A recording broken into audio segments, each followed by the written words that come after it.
How to play Assetto Corsa with controller. Let's get started. First things first, make sure you have Assetto Corsa installed in your PC. Now launch the game and head over to the settings menu. In the settings, find the control section. Here you will see various control options. Look for controller or gamepad settings. Once you have found it, you can customize your controller settings to your liking.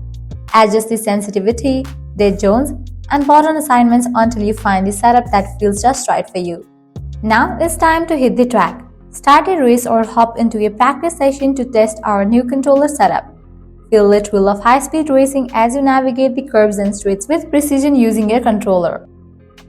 And there you have it. Playing Assetto Corsa with a controller is easy and intuitive, allowing you to focus on the thrill of the race.